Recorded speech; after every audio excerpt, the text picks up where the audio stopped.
Pues dicho esto, vamos a dar paso ya a nuestra primera ponencia. Agradezco en general a las personas que van a participar, que son formadoras y formadores de la escuela, a las 6 personas que van a participar en los talleres.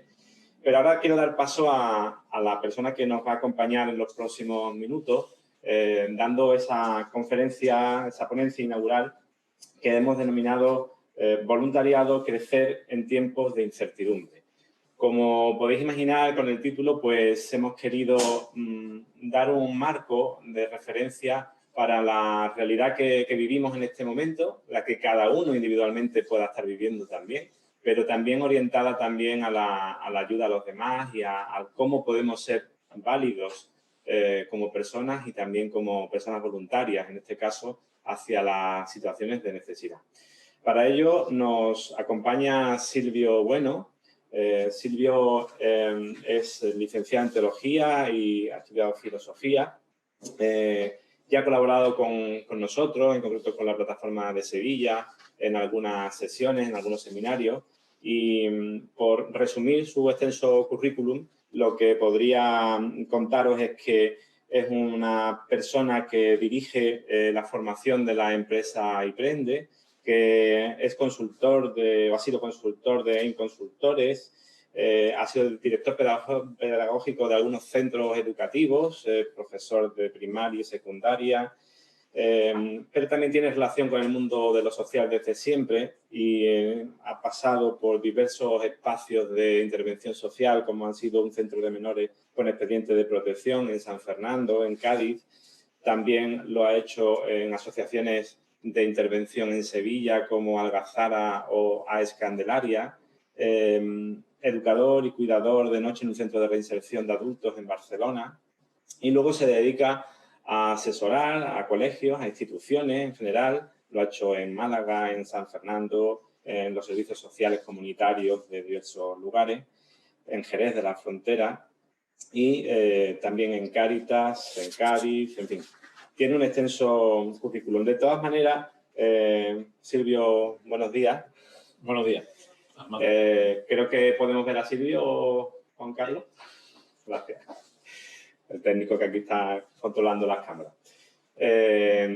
Bueno, pues es un pequeño resumen de lo que eres, pero sobre todo yo creo que nos ayudas con tu palabra, con tu perspectiva de las cosas no siempre bonitas, sino también las menos bonitas. Y, por tanto, pues te agradezco primero que estés con nosotros aquí en la escuela y te doy la palabra para que intervengas. Bueno, yo te agradezco, Armando, la posibilidad de estar otra vez con vosotros, esta vez a nivel andaluz. Agradezco a ti personalmente y a la Plataforma Andaluza del Voluntariado. Y como tú bien has dicho, aunque uno procura renovarse, leer y tener su especulación teórica, voy a iluminar un poco el tema que nos ocupa, ¿no? Crecer en este tiempo de COVID, que es también tiempo de incertidumbre. Tratar de iluminar también desde la práctica y desde lo que en mi ámbito yo soy voluntario actualmente también. Entonces, pues, bueno, acercar un poco a la reflexión que como es en presente, pues de alguna manera la hacemos todos. Ojalá sirva estando de acuerdo o en desacuerdo, pues para activar nuestra creatividad y nuestra forma de estar. Sí. Bueno, pues la Escuela Andaluza de Voluntariado me pedía que de alguna manera iluminase esta situación de incertidumbre que hemos tenido con la pandemia, con el COVID, con el aislamiento en casa, ¿no? Que nos ha producido a todos un tiempo de incertidumbre institucional, social, personal, y no cabe duda que en nuestros distintos recursos de voluntariado pues también nos ha creado una cierta incertidumbre de cómo avanzar, cómo estar. Algunos voluntarios no han podido seguir, algunos voluntarios han querido hacerlo, pero no han podido, han sentido el miedo y la llamada. Sin embargo, también creo que todos habremos tenido esta experiencia. También han surgido momentos que han sido positivos y que nos han permitido también comprobar cómo la esencia del voluntariado, aún en tiempos de dificultad, se ponían de manifiesto, ¿no? Este tiempo, como veis ahí en pantalla, ha tenido cosas buenas y malas. Primero las buenas, ¿no? Como el chiste, ¿no? Lo positivo, ¿no? En lo personal, pero también institucionalmente, en nuestras organizaciones, nos hemos dado cuenta de que teníamos que seleccionar qué era lo imprescindible, por una parte.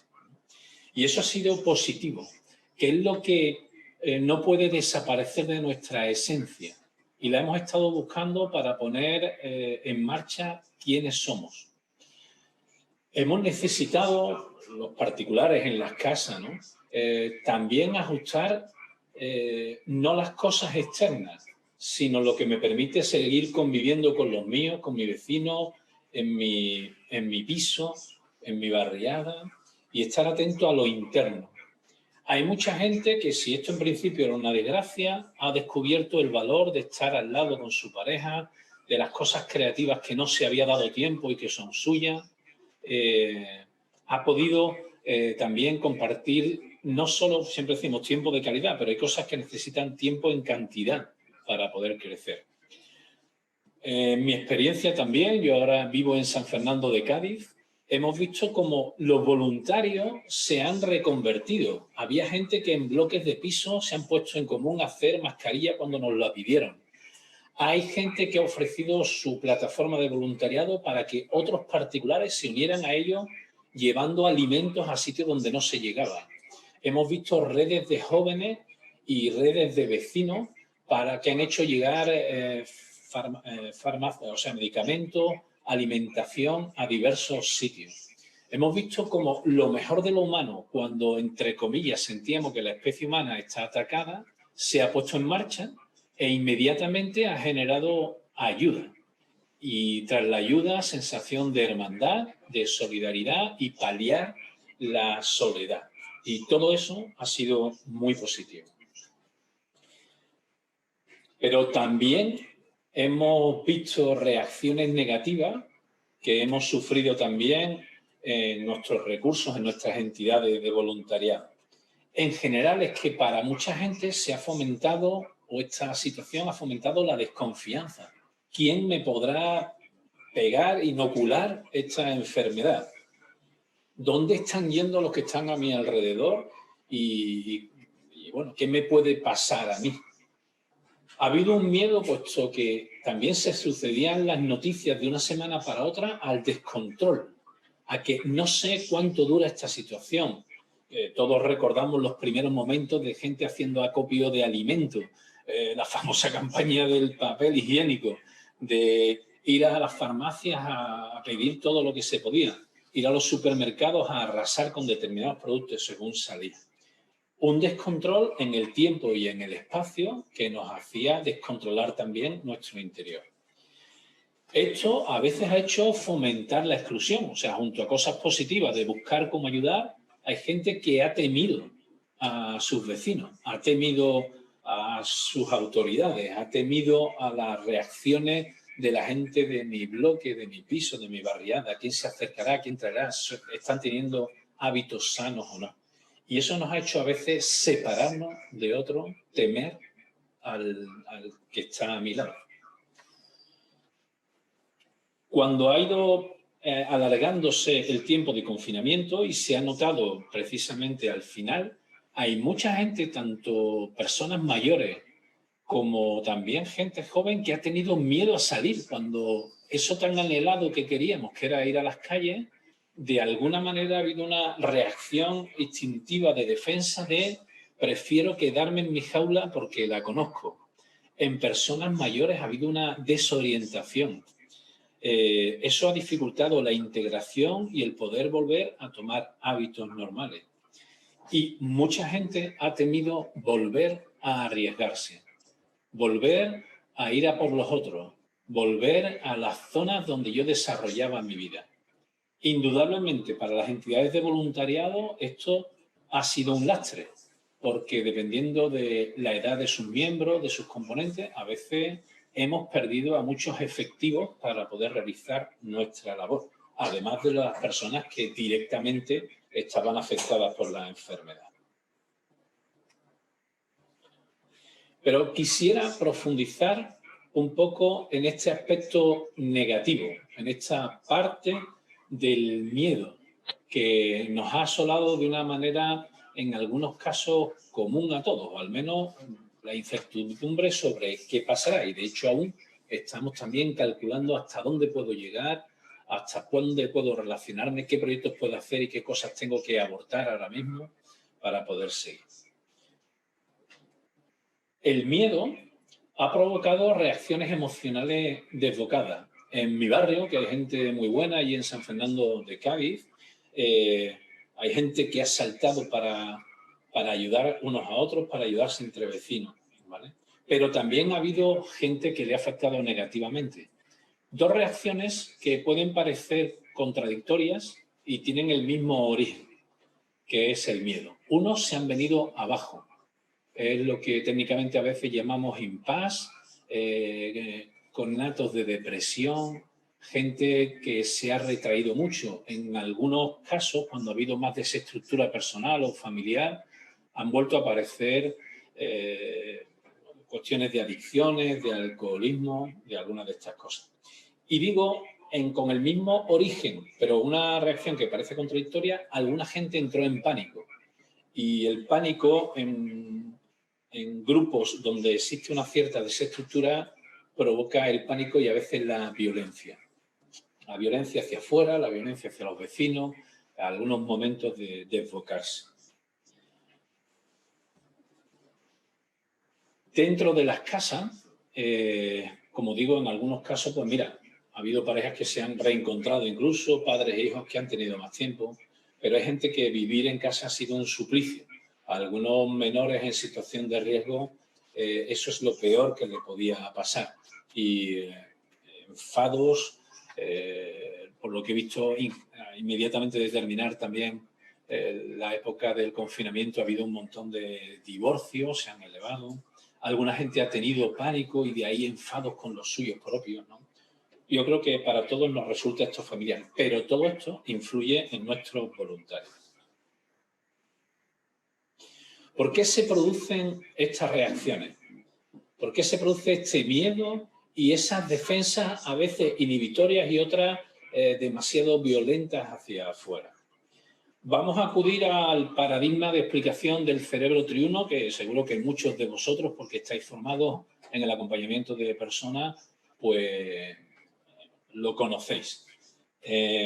Estamos hablando de la teoría que divulgó Paul MacLean sobre los diferentes sistemas de funcionamiento dentro de nuestro cerebro, que es uno, pero que tiene diversas formas de reacción. Esta teoría no es que sea la panacea de todo. Con el tiempo se están modificando cosas, ajustando bastante, pero sí que es un modelo de explicación suficiente y los progresivos descubrimientos posteriores a Paul MacLean a veces están dándole razón y a veces nos permiten conocer más el funcionamiento de nuestro cerebro. Creo que para reacciones de miedo, de incertidumbre de nuestros voluntarios y de la población en general, puede ayudarnos.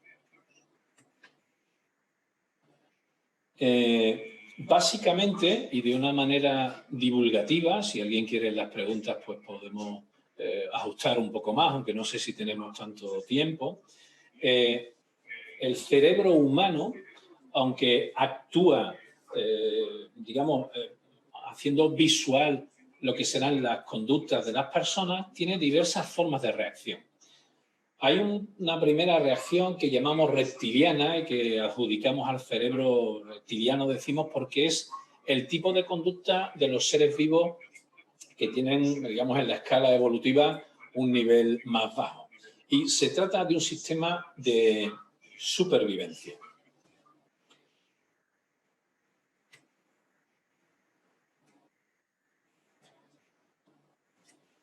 En ese sistema reptiliano hay unas pulsiones básicas. Algunos han intentado, bueno, que sean 6, que hay 7, pero tienen que ver con la supervivencia, tienen que ver con la fecundidad tienen que ver con detectar el miedo y detrás de eso el peligro. Tiene que ver también con el erotismo como mecanismo de atracción hacia otras personas y de fecundidad. Y nos hace detectar qué nos ataca y qué nos impulsa. Es unas pulsiones que se hacen inmediatas. Es una reacción que no hay que reflexionar nada, sino que ante el peligro nos retraemos, ante el ataque nuestro cerebro se prepara rápidamente y, como digo, lo compartimos con animales, que esa, por decirlo de una manera divulgativa, es toda su vida. ¿Qué me da vida? ¿Qué me alimenta? ¿Qué me mata? Después de esa primera pulsión que nosotros compartimos con el resto de la evolución, tenemos lo que llamaríamos el cerebro, algunos llaman mamífero, o el sistema límbico. Ahí registramos lo que llamamos las emociones. Y hoy día muchos de nosotros estamos formados en la educación afectiva, en la educación sentimental. Aquí hablamos de la emoción no tanto como algo que ya se ha reflexionado, sino como la actitud un tanto estable, ya no es como lo reptiliano, que es inmediato, que son centésimas de segundo de ataque, de defensa, sino que en estas emociones hablamos de un componente fisiológico muy importante. Ante el peligro, igual que otros mamíferos que nosotros conocemos y que divulgativamente vemos en algunos programas de televisión, ¿no? Cuando alguno va a atacar o cuando un tigre está en peligro, ¿no? Pues rápidamente nuestra sangre oxigenada va a las extremidades, tensamos los músculos, bajamos nuestra frente para concentrar nuestra mirada solo en el objeto de peligro o en el objeto de ataque y empezamos a dejar que nuestro sistema metabólico, el estómago, la respiración, digamos, vaya más pausadamente y podamos en las extremidades saltar inmediatamente. Estamos hablando de emociones que quedan más establemente de miedo, placer, peligro. Quiero distinguir esto, aunque hay mucha literatura actualmente, quiero distinguir las emociones de los sentimientos, aunque alguna gente coloca los sentimientos también en el sistema límbico. Para mí me gustaría distinguir cómo los sentimientos son la emoción racionalizada, compartida, verbalizada, ¿vale? En la emoción, en el sistema límbico, yo puedo tener miedo, pero no saberlo. En el sentimiento, sé que tengo miedo, cómo me afecta y a dónde puedo tirar, ¿no? Por dónde voy. En la alegría yo puedo estar eufórico en mi fisiología, pero cuando es un sentimiento, no es solo una emoción, lo he verbalizado, sé por qué estoy alegre, sé cuánto pesa esa alegría, si es más banal, si es más inmediata, pero soy consciente de ello. Ciertamente con los mamíferos nosotros tenemos algunas reacciones similares, límbicas, y algunos mamíferos son capaces de, en el rostro de las personas, en la cara de otros congéneres, distinguir si hay miedo, peligro, ansiedad, pero no permiten ser autoconscientes de eso. Por eso, para nosotros es esencial el cerebro propiamente humano, ¿no? Que localizamos en el neocórtex. Es donde los seres humanos tenemos capacidad de lenguaje, de abstracción, de verbalización, de simbolización. Es lo que nos permite ser autoconscientes de lo que nos pasa, de lo que nos sentimos. En ese sentido, hoy día se habla mucho de educación sentimental, afectiva, emocional, y es bueno, pero cuidado, que vivir solo de las propias emociones, aunque sea bueno expresarlas y liberarlas, pero vivir solo de eso esclaviza a las personas. Digo esto porque creo que va a tener alguna importancia, como veremos más adelante, sobre la motivación del voluntario.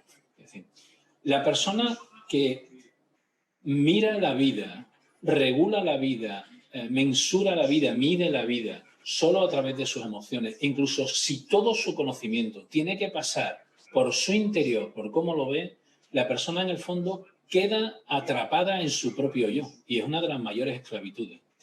Es verdad que la inteligencia emocional nos ha ayudado a liberar las expresiones, a ser conscientes de que nos pasa y no hay que anularlas. Pero tener ahí el tope de la enseñanza y de la maduración personal, yo en este sentido soy muy occidental, creo que quita de en medio lo propiamente humano, que es la razón, y es sobreponerse a las circunstancias y mirar más allá de mí y saber que hay, entre comillas, maduración, conocimiento, salvación fuera de mí, que yo no lo abarco todo. Les he explicado esta teoría o este paradigma del cerebro triuno porque con la pandemia se han activado reacciones reptilianas. Me gustaría que viésemos un vídeo un poco curioso para ver esas reacciones reptilianas en los individuos individualmente, pero además como con el pánico se transmite al resto de los individuos de un grupo.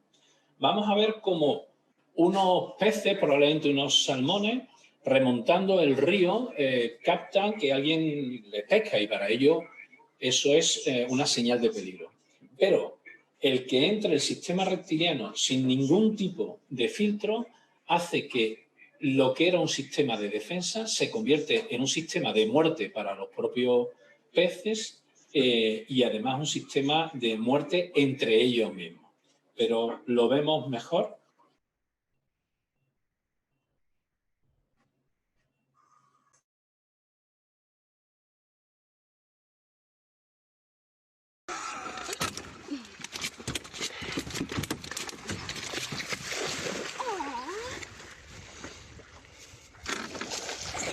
Holy shit. Oh, that was so cool. I got all this on HD video too. That is crazy. Look at that. Oh, god damn. These sons of bitches. The only problem with filming this is, you little bastard. Stop. I'm going to sit still for a minute. I'll pull you back out. Oh, god damn. Lock yourself up. One of these little fuckers are gonna come get my phone here. Oh, there they go again!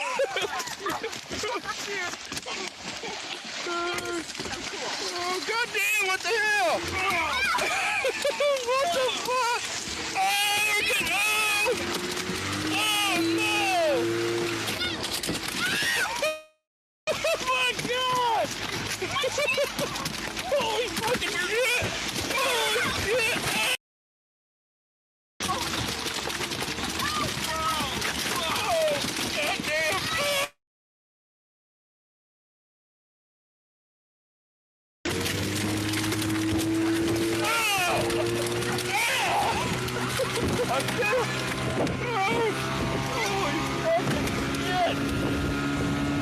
Oh my god!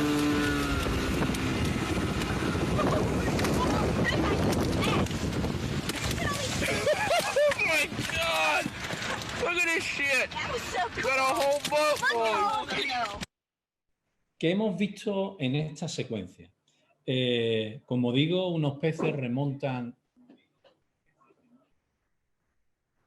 el río para desovar, por tanto, para una acción metabólica de fecundidad.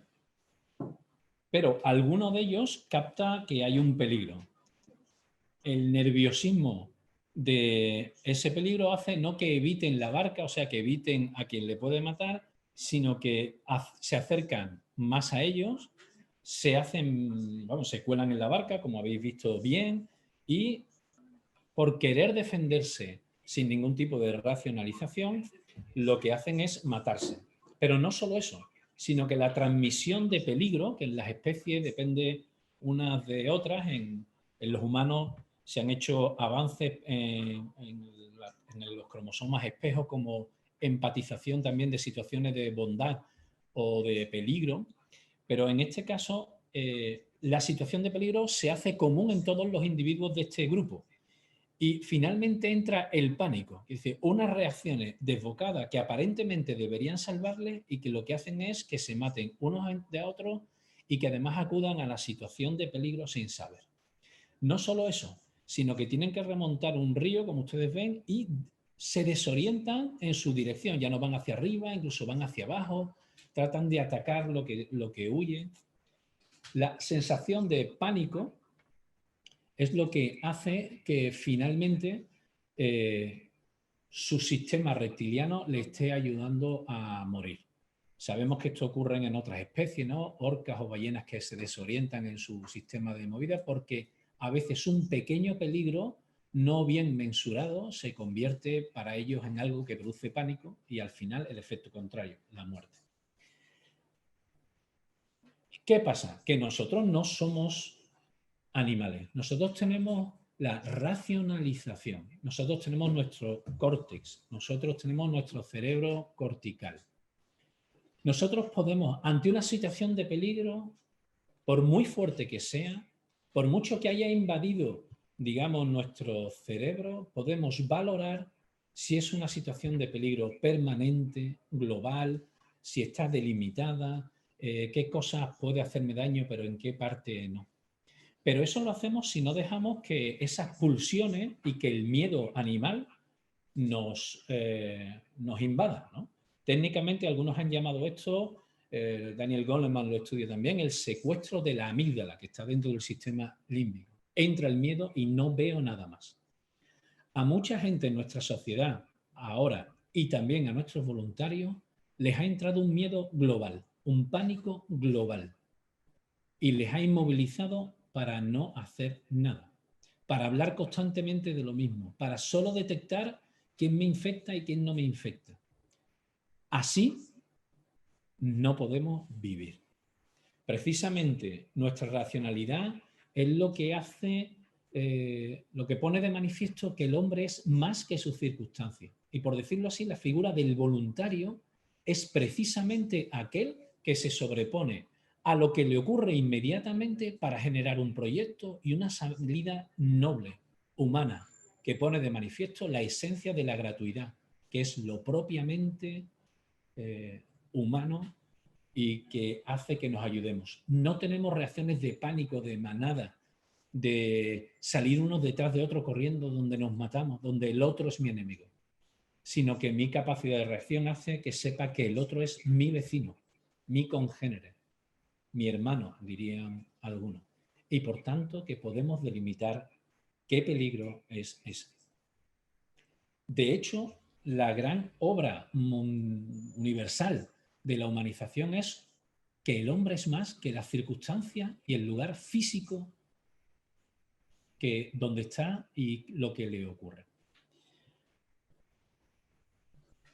Sabiendo pues cómo reaccionamos las personas, con miedo que nos paraliza, con miedo que nos puede hacer atacar a los demás, me gustaría que repasásemos nuestra noción de voluntariado. El diccionario nos da una definición un poco simple, ¿no? Como ven ahí en la imagen, ¿no? Conjunto de las personas que se ofrecen voluntarias para realizar algo. Está bien, es obvio que es así, ¿no? La plataforma de voluntariado de España, y que a veces pues lo recoge también las plataformas parciales de nuestro territorio, afina un poquillo más, ¿no? La acción voluntaria organizada es aquella que se desarrolla dentro de una organización sin ánimo de lucro por personas físicas que de manera altruista y solidaria, por tanto no instintiva, como hemos dicho antes, intervienen con las personas y la realidad social frente a situaciones de vulneración, privación o falta de derechos u oportunidades para alcanzar una mejor calidad de vida y una mayor cohesión y justicia social como expresión de ciudadanía activa organizada.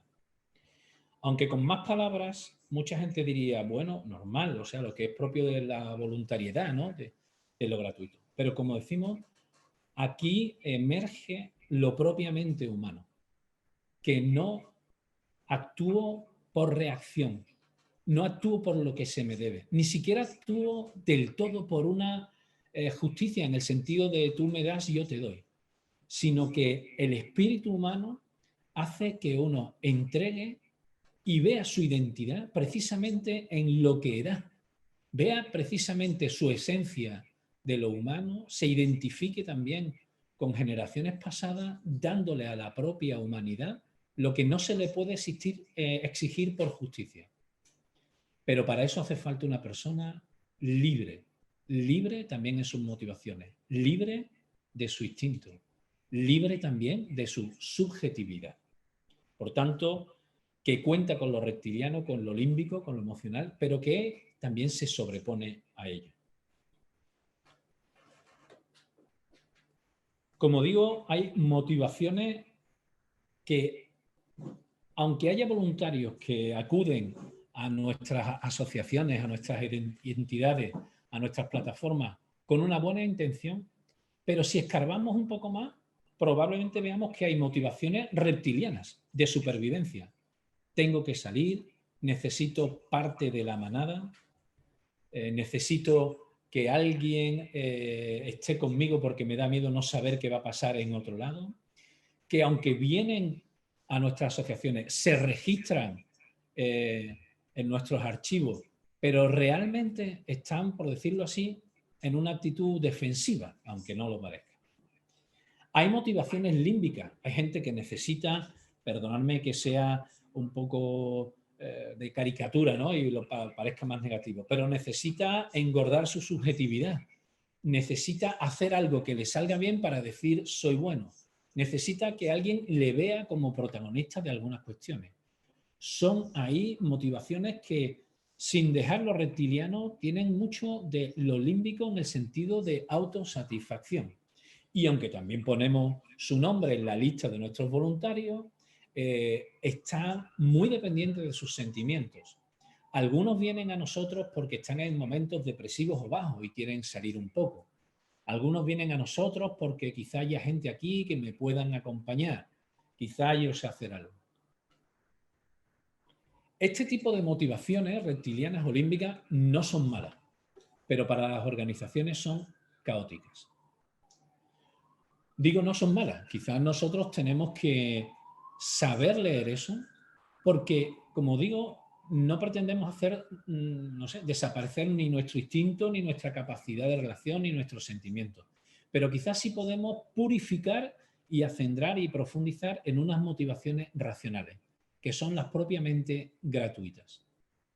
Mientras una persona necesite del voluntariado, paradójicamente está matando un tanto la gratuidad. Y cuando vengan dificultades como esta situación de miedo, de no me encuentro bien, de me da pena lo que pasa, hay mucha gente que desaparece. Es importante y, como digo, da cuenta de la nobleza del ser humano tener unas motivaciones racionales que engancha con un proyecto de vida de la persona donde su voluntariado en el fondo es una punta de su proyecto de vida global, de donación, de ciudadano, de persona que construye la ciudad, pues como padre, como esposo, como vecino, como trabajador, como parte de donde estamos, y acomete acciones de voluntariado porque sabe que hay un déficit de la comunidad a la que pertenece y, más allá de cómo se sienta, de cuál es su estado de ánimo, quiere hacer crecer la comunidad porque entiende que eso le hace crecer también, aunque sea a base de pérdida de tiempo, de dinero, de no sé, posibilidades para él mismo. Pero el voluntario que tiene realmente interiorizado unos valores de gratuidad, unos valores de sociabilidad, de ciudadanía y, por decirlo así, de unos valores que desarrolla en tal ciudad, en tal barrio, en tal plataforma, en tal hospital, en tal recurso. Aunque los desarrolla ahí, realmente tiene unos valores universales, que dirían. Muestra una acción humana gratuita. Muestra una acción humana, y lo hemos visto también en positivo en estos tiempos de pandemia, rápida. Lo mejor del voluntariado es que detecta muy rápido qué pasa en mi barrio, detecta muy rápido qué pasa en este hospital, detecta muy rápido que algo falta en la residencia, que algo falta para los niños de esta zona, de esta ciudad, de este conjunto de trabajadores. Es ágil y no espera a que todo esté bien puesto, sino que empieza a moverse ya y a generar movimiento. Las motivaciones racionales del voluntariado se crecen en las dificultades, porque son las dificultades las que le motivan y las que le hacen sobreponerse. No es temerario. Y en tiempos del COVID nosotros no podemos dejar de tener las precauciones, la profilaxis, la limpieza, las medidas que nos ponen de lejanía y, en fin, todas estas cosas que sabemos. Pero sí que sabe conectar con la dificultad que ahora mismo hay y busca cómo puede acercarse y rebasar todas esas dificultades. Como digo ahí, el ser humano, lo mejor del mismo, lo mejor de nuestra raza, hace que uno se sobreponga a las circunstancias de desamparo de los demás y la de uno propio, para crear comunidad y para que sea posible, en el fondo, la libertad, para que se suplan las condiciones que faltan, para ser siempre alguien que procura libertad al contexto donde está. En ese sentido, el neocórtex, el sistema propiamente humano y no reptiliano ni límbico, es el que hace que estemos por encima de las circunstancias. Yo diría, sin olvidar la justicia, pero por encima de ella misma, también en su fuero interno.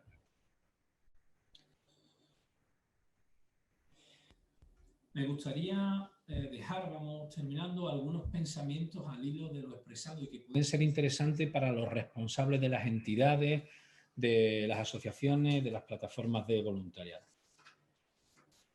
Una primera cuestión. Aceptamos, en principio, a todo el mundo, valoramos que la gente venga, aunque sea con motivaciones, como decimos, más instintivas, motivaciones más espurias.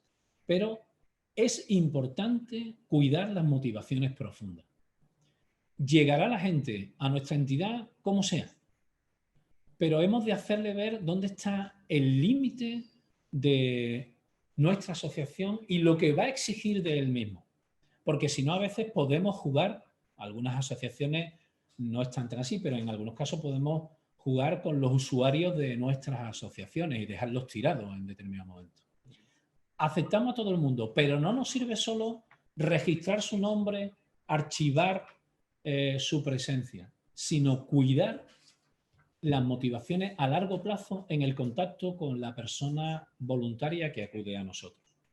En ese sentido, cuidar el elemento humano de los grupos de voluntariado es esencial para que las motivaciones no sean líquidas, para que no sean cómo me siento, para que no sean que ahora me viene bien, sino para que estemos centrados en el objeto de la acción del voluntario, en la ayuda en sí, en la solidaridad en sí, para que esté basado en la necesidad, no en lo que a mí me pasa.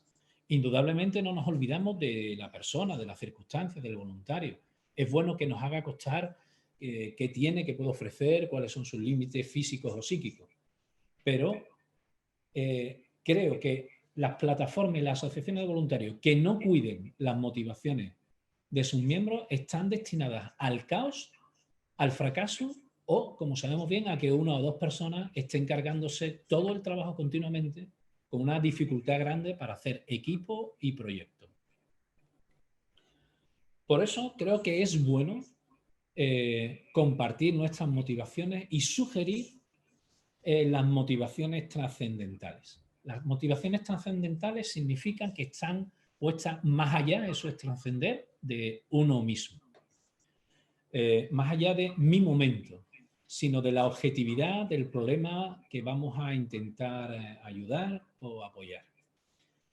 Dentro de las motivaciones trascendentales, y aquí realmente es una aportación mía, yo llamo a que las personas busquen y se ayuden de motivaciones trascendentales en el sentido también, y lo digo así con claridad, de más allá de la muerte. Me da igual que sean por las religiones musulmanas, budistas, que mucha gente está acercándose, por la tradición religiosa católica, que es propiamente la mía, por gente que está adentrándose en las terapias transgeneracionales, por gente que está buscando en la sabiduría del transhumanismo. Mentiría si diría que todas estas formas me parecen igualmente acertadas. No lo son para mí. Pero hay mucha gente buscando algo que es importante y que se pone de manifiesto en la incertidumbre de los voluntarios del COVID y de nuestra sociedad. Y es que la enfermedad, la privación, el descontrol, en el fondo son antesalas del gran enemigo del sistema reptiliano límbico y racional, que es la muerte. Cuando se nos acerca la enfermedad, el peligro, el daño, uno tiene que saber si es libre para enfrentarse a él. Y creo sinceramente, y aquí, en fin, por mis estudios de filosofía, aporto esta vía de profundización personal. Nadie es libre, nadie es realmente libre, si no es libre de la muerte. Y para unos antes, otros después, desgraciadamente algunos en su infancia, porque sus circunstancias se han hecho así, otros en su madurez como persona, otros en la vejez. Alguna vez solo los humanos somos autoconscientes de nuestra propia muerte. Y la respuesta que le demos a la precariedad, a la vulnerabilidad, va a tener mucho que ver con mi forma de vivir y también con mis motivaciones para el voluntariado. A veces la muerte no es solo que me muero yo, que estoy aquí, que tengo una enfermedad y me voy a morir, pero hay antesalas de la muerte, cuando uno tenía ideales y se le caen, cuando uno creía que mis amigos iban a estar ahí y se quedan en la cuneta, cuando yo mismo pensé que iba a tener unos valores, que iba a cumplir siempre una serie de cosas y me caigo del burro de mí mismo, por decirlo así. Pero a veces hay antesalas de la muerte en la enfermedad, en accidentes que conocemos, en muertes cercanas. Ahí empieza a surgir en el ser humano y no en los animales la autoconciencia de que vivo, no solo que vivo, sino que vivo y que voy a morir. Y la respuesta ante la muerte es la que modifica, colorea mi vida. Solo si soy libre de la muerte puedo perder mi tiempo, puedo arriesgar mi vida, puedo dejar que muera. Yo soy responsable de mi existencia. Pero parte del miedo que tenemos hoy día es que hay mucha gente que vive en pánico porque cree que puede haber una profilaxis total, que podemos, a través de la energía humana, hacer que nunca nos afecte la enfermedad, ni el COVID ni ninguna otra cosa. Viven obsesionados por una asepsia que no podemos controlar. Tenemos que convivir con la enfermedad y también los voluntarios. Y tenemos que ser prudentes y cuidadosos. Pero voy a convivir con la decrepitud y con la vulnerabilidad. No por el COVID, que nos lo ha puesto de manifiesto, sino que esa es la condición humana. Vivir con lo más débil de los demás, de la naturaleza, de la sociedad y la mía propia.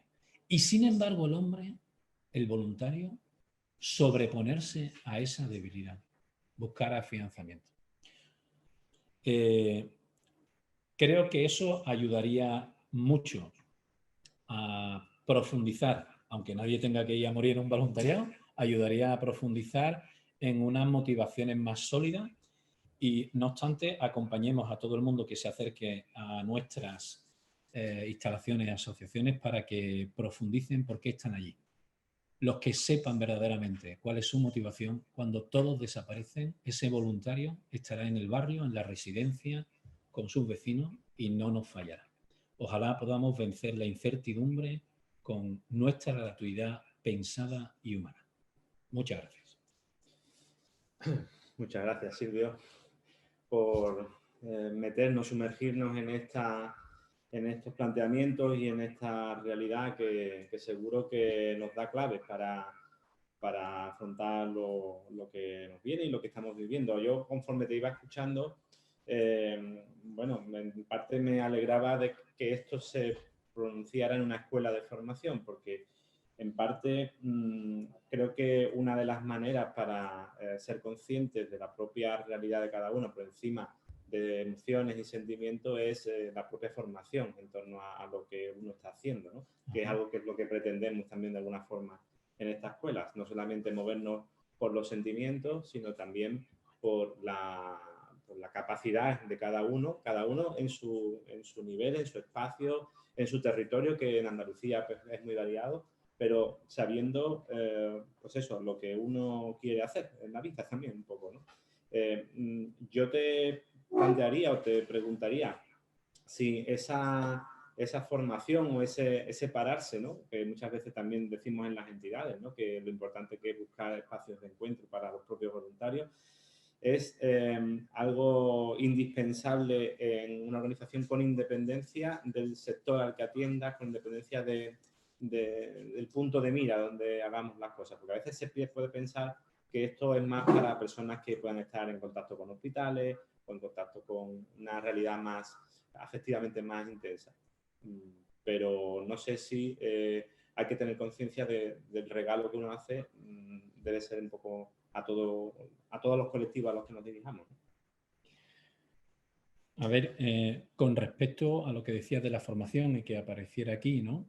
O sea, yo creo que la formación, en la modalidad que sea, es muy importante para afianzar las motivaciones, ¿no? Para ajustar también pues nuestro ámbito de aplicación. Es decir, en ese sentido, las asociaciones de voluntariado, las plataformas de voluntariado, deben cuidar el elemento humano y, por tanto, deben cuidar a su gente.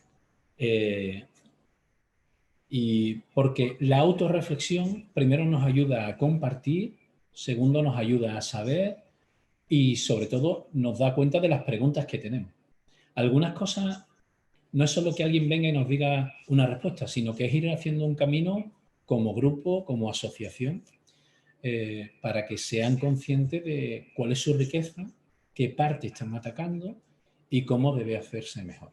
En ese sentido, ser voluntario es saber que uno debe dejarse acompañar como voluntario y debe dejarse formar como voluntario. Ahora bien, en línea con lo que acabamos de decir, hay una parte que le toca a las instituciones y vosotros ayudáis a las asociaciones. Cada asociación tendrá que montar sus ámbitos y su foro de compartir y su formación específica, pero nadie puede pensar que la formación es externa. Al final es el trabajo que yo hago conmigo mismo para mi motivación y para darme a los otros. Eso no te lo puede suplir nadie, ¿no? Y hoy día, incluso las empresas que no tienen un sentido filantrópico, ¿no? Como los voluntarios, que no tienen el sentido gratuito, hoy día cuidan a su gente para que puedan dar un paso a más y para que sepan mirar mejor el sitio donde están, que otras personas no lo pueden hacer, ¿no? Yo creo que eso es un regalo y que vosotros tengáis también estos recursos de formación y de reunión, que sé que también os reunís, son muy esenciales. ¿Hay alguna pregunta también en la línea de... Hemos estado siempre en relación con enfermedad, con este tipo de situaciones cercanas a la muerte, pero los voluntarios a lo mejor no lo habían experimentado en sus propias carnes. Esta situación de pandemia, como tú has dicho antes, sí que te ha puesto en primera persona, no tanto en tercera como podían estar los propios voluntarios. Quizá eso ha provocado ese shock, ¿no? En algunos casos que ha hecho también que muchos voluntarios hayan dado un paso atrás, ¿no? En un momento dado, ¿no? Sí, porque mucha gente no habla de estos temas. Gracias a Dios, lo que se llama la sociedad del bienestar ha elevado la esperanza de vida, vivimos bien, tenemos unos sistemas, aunque ahora mismo hay mucha crítica política, pero tenemos unos sistemas que en general en Occidente nos ha permitido elevar la esperanza de vida.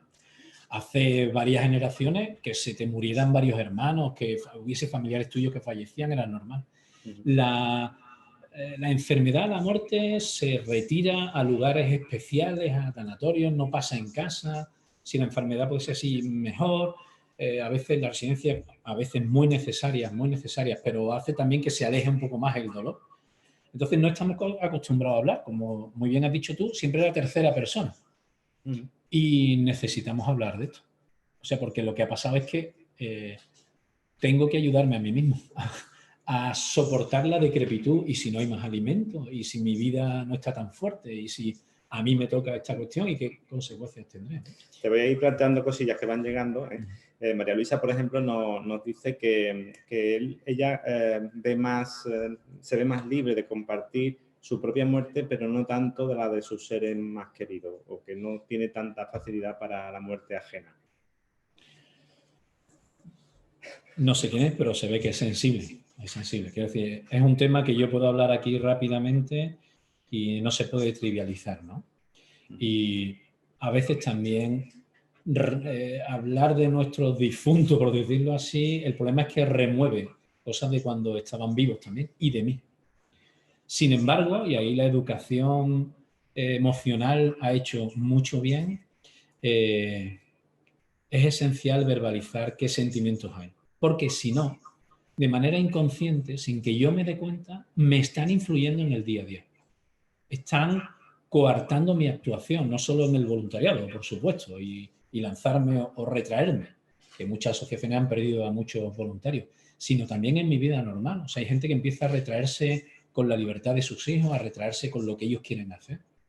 Entonces, es verdad que es difícil. Y por eso yo he nombrado que ahora mismo hay disciplinas transhumanistas, hay religiones diversas, hay grupos de apoyo. A María Luisa, me parece que has dicho, sí le recomendaría, hoy día yo procedo de eso, profesionalmente también hago coaching, hago cuestiones de acompañamiento personal o de grupos.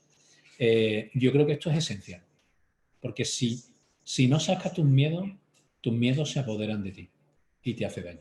Y empieza a matarte en vida. Jesús nos dice, nos plantea también dónde ubicarías el concepto de justicia. Dice que para mí es una motivación profunda este concepto porque ha recibido tanto de la vida que me parece de justicia devolver un poco a la sociedad, a la vida de otros menos favorecidos. ¿Dónde se ubicaría, en qué campo cerebral, diríamos, se ubicaría este concepto? Sin ser muy amplio, que yo tiendo a enrollarme. O más breve. A ver, hay una justicia que podríamos decir cósmica universal que parece que es lo que hace referencia a Jesús, ¿no? Y esa justicia es maravillosa, ¿no? Como digo, es ser consciente de que todo me ha sido dado y de que yo también puedo dar. Y esa justicia es propiamente humana, es como hemos dicho aquí del neocórtex, es maravillosa, es gratuita y es muy buena, ¿vale? Pero es verdad que a veces no me la puede pedir los órganos de justicia sociales, por decirlo así. En ese sentido lo digo. O sea, nadie puede obligarme a esa devolución. Nadie, por mucho que a través de impuestos, a través de leyes, nos ayuden a contribuir a la sociedad, pero lo que descubre el voluntario es que a veces, bueno, los aparatos del Estado, de cualquier organización, va más lento que los problemas de la vida y que el amor a la vida también, ¿no? Entonces, en el ámbito personal, uno no puede esperar solo a la justicia social, que hay que ayudar, por supuesto, a que vaya más deprisa, a que a todo el mundo le lleguen las oportunidades. Pero el voluntario sabe que no puede esperar y que hay algo que nadie le puede exigir, pero tiene que dar ya. Y eso es una justicia universal cósmica maravillosa. Antonio, desde Granada, nos dice que si podía ser un poquito, aunque has comentado de forma genérica, si podías precisar porque qué consejo le darías a una persona que duda actualmente realizar voluntariado ante esta circunstancia que vivimos. ¿Lo haría? ¿No lo haría? ¿Qué se le puede decir? Indudablemente dependería de la edad y de la situación que esté. Yo estaría atento a lo que las autoridades sanitarias nos dicen. Una persona que esté en una situación de riesgo médico o con posibilidades de agravar patología, nos ayuda y ayuda a la sociedad y se ayuda a sí mismo si no se expone innecesariamente. Pero en la medida en que todos vivimos esta situación, hay que aprender a vivir con la vulnerabilidad. No es el COVID, es que me puede dañar cualquier cosa, es que mi destino puede cambiar. Y el problema es que estamos educándonos y viviéndonos como si cada uno fuéramos pequeños diocesillos de nuestro mundo donde para estar bien no me puede pasar nada. Cuando entiendo que uno está bien cuando acepta qué tiene y qué le limita y por tanto qué puedo dar. Entonces yo hablaría con gente, cuidado, vamos a tener cuidado en todas las cosas, pero nos tenemos que plantear de fondo vivir con la vulnerabilidad, que además hace la vida peligrosa. Es decir, la pregunta por la muerte no es de ahora, a todos nos llega. Si no la haces, vives mal, pero te llegará inconscientemente, ¿vale? Pero también hace la vida vulnerable, también hace la vida preciosa, porque nos da identidad a cada uno, que unos sepamos unas cosas, que otros sepamos profundizar en otras. Y hay que ir preguntándole a la gente si está dispuesto a vivir en lo no seguro. Fíjate, yo creo también, a raíz de lo que dices, que ese enganche que muchos voluntarios dicen de se recibe más de lo que se da, ¿no? Esta frase hecha, ¿no? Va muy en línea con la incorporación, con el descubrimiento de la identidad propia. Es decir, que haciendo eso, incluso con las dificultades, hace que uno también se sienta válido, pero porque se siente fuerte, ¿no? En parte, ¿no? Y eso quizás es lo que luego, por eso muchas nos dicen, no sé explicarte muy bien lo que me llevo, pero me llevo más de lo que doy. Claro. No sé si podría ir por ahí, ¿no? Yo entiendo, y entiendo no solo de una manera ideológica, en mi caso también por mi fe, sino que yo diría de una manera científica, podemos decir que el ser humano tiene un metabolismo, tiene una psicología, tiene una corporalidad, tiene una forma de adquirir conductas que están hechos para darse. Por eso, paradójicamente, muchos voluntarios de muchos tipos, de muchas edades, de muchas ideologías, dicen esa frase que tú has comentado, ¿no? Me llevo más, precisamente cuando aparentemente me estoy quedando con menos.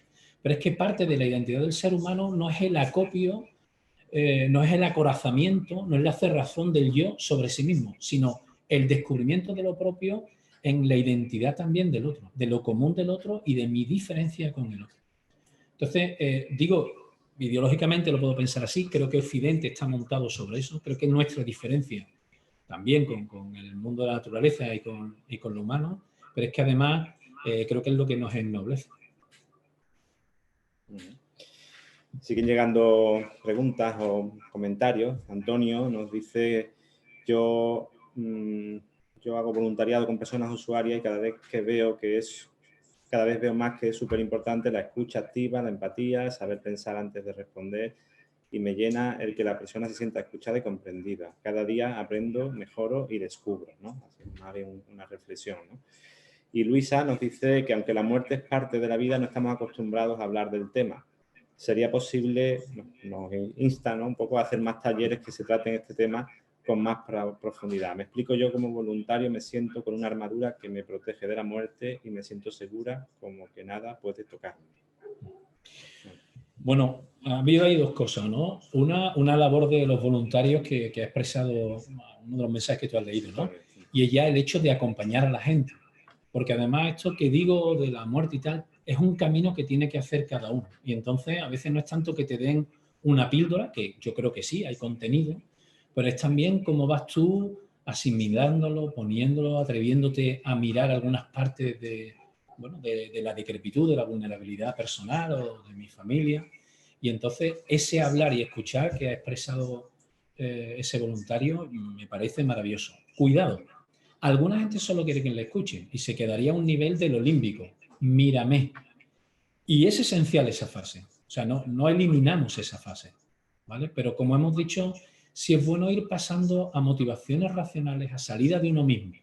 Porque a veces, aunque con una capa perdonarme, de humanidad, de cierto romanticismo, pero a veces nos quedamos nuevamente, incluso para algunos usuarios con los que trabajamos, dentro de mí. Y a veces, aunque sea duro, la pregunta por la muerte es para que no me atrape, para que no coja mi pena, sino que salga para adelante. Ahora, esa fase de acompañamiento, y además que, con perdón, cada persona, cada corazón tiene su ritmo, esencial. Y segundo, no sé si puede servir para la voluntaria que ha hablado últimamente. Yo soy también, como has dicho tú en el currículum, asesor de empresas, a veces de colegios, de universidades, pero a veces de ingeniería, a veces de médicos. Estoy pensando ahora mismo en una amiga, en una locutora. En algunos momentos, en sesiones de coaching, en sesiones de formación, de herramientas de acompañamiento, incluso en ingeniería, me han pedido el equipo para fortalecerse está llegando a problemas personales y parte de los problemas personales es cómo me enfrento a la muerte. Y tengo que deshacer el temario y radicar en solucionar a veces pequeños nudos que hay dentro del equipo que tienen que ver con la muerte, que hay que dedicarle su tiempo, que hay que presentar diversas alternativas de cómo se enfoca y resulta que la efectividad del equipo, como equipo, va después mucho más. Así que sí, hay que gastar tiempo en las grandes preguntas. Bueno, no sé si tenemos alguna pregunta más. Me indican que no. Bueno, yo para ir concluyendo, porque estamos más o menos en hora, Lo primero, bueno, agradecerte a Silvio tu presencia, tu saber, tu manera de contar las cosas, que creo que además es una forma muy gráfica de que muchas veces seamos conscientes no solamente de que hacer voluntariado es una ocupación, sino que también puede ser una preocupación por nuestra parte en el ámbito de mirarse a sí mismo, en el ámbito también de mirar lo que hacemos, ¿no? En esta escuela queríamos además pues fijarnos en este momento que estamos viviendo, de la pandemia, de que seguimos viviendo, en donde hay mucha incertidumbre, donde hay muchas dudas, donde hay muchas inseguridades también en el mundo asociativo, de si abrimos más un poquito la puerta o menos, ya no solamente en los voluntarios como tal, sino también en función de nuestros centros, nuestras sedes. A veces son sedes muy pequeñitas, otras veces son los voluntarios muy mayores y no nos atrevemos a abrir cosas, ¿no? Entonces creo que bueno, que esto da un poquito de luz a afrontar los próximos tiempos de la manera que sea, ¿no? De la manera, me refiero a la manera física que sea, pero que nos permite también mirar con un poquito más de esperanza, ¿no? Los próximos tiempos, y cada uno se cuida y cada uno se para en verlo. No sé si quieres comentar algo más. Nada, agradeceros, uno, que existáis, y segundo, que existáis precisamente para que los voluntarios y sobre todo los responsables de las asociaciones pues tengan un foro donde reflexionar, donde salir ellos mismos, donde mirarse con tranquilidad. Creo que lo necesitamos todos. Muy bien. Pues muchas gracias, Silvio, por tus palabras y tu presencia con nosotros. Bueno, aquí termina el primer momento de la escuela que teníamos pensado. Ahora os voy a contar un poquito cómo vamos a proceder en los siguientes momentos que va a tener la escuela. Como todos tenéis en el programa, hemos estructurado los 2 días en 4 grandes momentos. Este ha sido el primero. Esta tarde será el segundo a partir de las 5:30, de 5:30 a 7, en donde comenzaremos los talleres formativos que tenemos pensado y que cada uno se ha apuntado ya al suyo correspondiente. Mañana por la mañana seguirán los talleres en la misma línea, y mañana por la tarde haremos las conclusiones de esos talleres y las conclusiones también que nos hayáis hecho llegar a través del formulario que ya os comentaba antes y que tenéis todos en vuestro correo electrónico. En ese formulario sí os pedimos que reflexiones como las que habéis hecho ahora, o preguntas o dudas, nos las hagáis llegar. Puede ser de cualquier cosa relacionada con el voluntariado. Intentaremos compilarlas en esta tarde y mañana por la mañana hasta el mediodía, para poder luego tener en la tarde pues un rato para compartir esas inquietudes y para hacer que eso pues sea algo que también nos aporte un poquito de esperanza también en los próximos tiempos. Bueno, ya sabéis también que lo que estamos haciendo se está retransmitiendo por YouTube, con lo cual, bueno, pues también invitamos a que compartáis este rato con vuestras asociaciones, con las personas voluntarias de vuestras organizaciones, si os ha resultado interesante. Y mañana por la tarde también lo haremos. Los talleres no, los talleres serán espacios privados en donde cada uno de los que estáis inscritos pues compartiréis con mis compañeros de las distintas provincias, de las plataformas provinciales que estarán moderando y organizando esos ratos. Pues compartiremos los distintos temas que están preparados.